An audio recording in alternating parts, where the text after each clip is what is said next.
years following the Civil War, the Army found itself involved in numerous engagements across the nation. While fighting in the Indian Wars of the 1870s through the 1890s, these battles, unlike the large-scale conflicts found in the Civil War, consist of numerous scattered skirmishes over vast areas, without ever having any decisive battles being fought that signaled the end of the wars. The non-commissioned officer was heavily looked to during these random engagements for his knowledge, expertise, and experience to lead small units into battle. The non-commissioned officer corps at the time primarily consisted of soldiers that possessed minimal technical skills. The Spanish-American War tested the ability of both the regular and National Guard and non-commissioned officer to make a swift transition from peace to combat, much like today's modern Army. During these skirmishes, non-commissioned officers had to take on and refine the responsibilities of caring for soldiers and mission accomplishments. This eventually set the conditions for sweeping changes to Army policy and the Blue Book itself. In 1866, Congress approved legislation creating 6 all-African-American regiments: the 2 Cavalry, the 9th, the 10th, and 4 Infantry, the 38th, 39th, 40th, and 41st. These units represented the first African-American professional soldiers in the peacetime Army.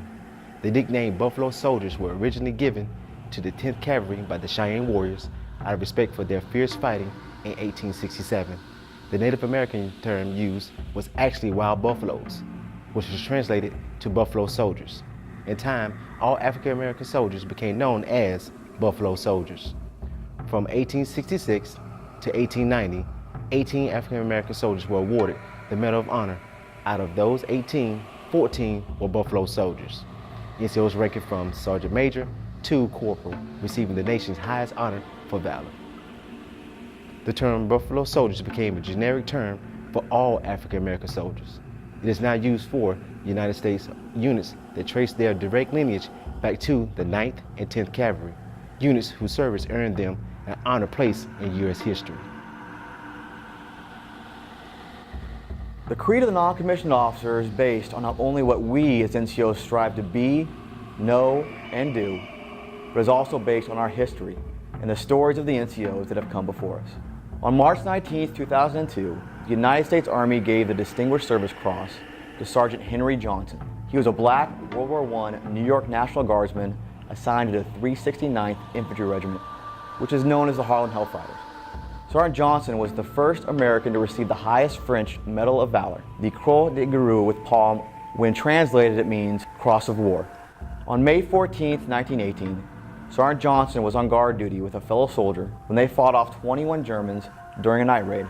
When Johnson's rifle ran out of ammunition, he used it as a club. Then, when the rifle could no longer be used, he fought with a bolo knife.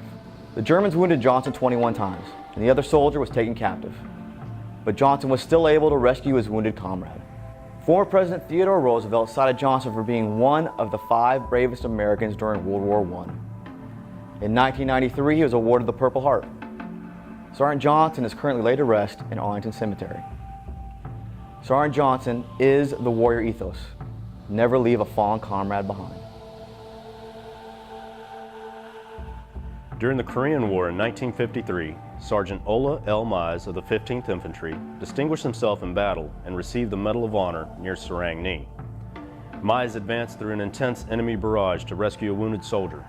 Upon returning to his outpost, he organized an effective defense and inflicted heavy casualties against attacking enemy forces who had penetrated their perimeter.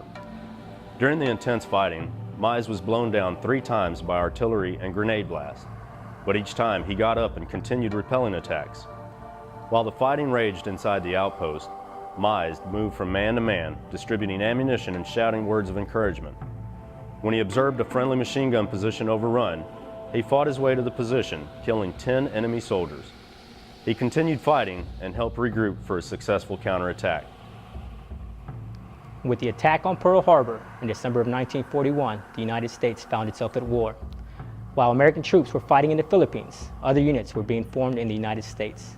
Mobilization, combined with other factors, created a staggering growth in the number of non-commissioned officers, resulting in the lessening of prestige for many in its ranks.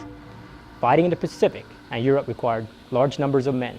Millions of men enlisted and millions more were drafted. Still, the Army suffered from manpower shortages.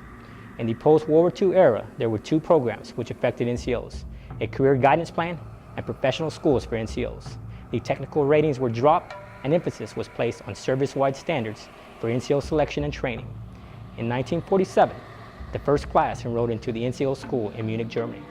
In 1959, the Army established Army-wide standards for NCO academies, emphasizing the importance of NCOs. As the non-commissioned officer education system continues to grow, the NCOs of today combine history and tradition with skill and ability to prepare for combat. He retains the duties and responsibilities given to him by Baron von Steuben in 1778, and these have been built upon to produce the soldiers of today.